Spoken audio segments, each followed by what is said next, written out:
नेपालले पनि जिम्बाब्वेबाट केही कुराहरू सिक्नुपर्छ। टेस्ट राष्ट्र अस्ट्रेलिया शक्तिशाली र बलियो मानिँदै आइरहेको छ।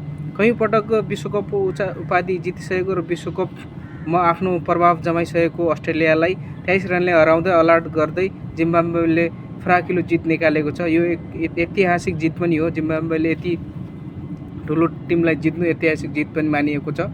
नेपालले पनि जिम्बाब्वेबाट केही कुराहरू सिकेर, जसरी अस्ति भर्खर इङ्ल्यान्डसँग मेचमा 4 रनले हारेको थियो र प्रदर्शन चाहिँ जोरदार भए तापनि हारेको थियो। नेपालको चौतर्फी रूपमा प्रशंसा भएको थियो, तर हार बेहोर्नु परेको थियो। जिम्बाब्वेले जसरी नै नेपालले पनि बलिया मानिएका टिमहरूसँग यस्तै खेल्दै ऐतिहासिक जित हासिल गरेर नेपाललाई बलियो बनाउनु पर्छ र जसरी जिम्बाब्वेले आफ्नो जोरदार प्रदर्शन गरेर अस्ट्रेलियालाई घुट्ना टेकाएको छ, यो एकदम सराहनीय काम र एकदम चौतर्फी रूपमा प्रशंसा गर्ने काम भएको छ।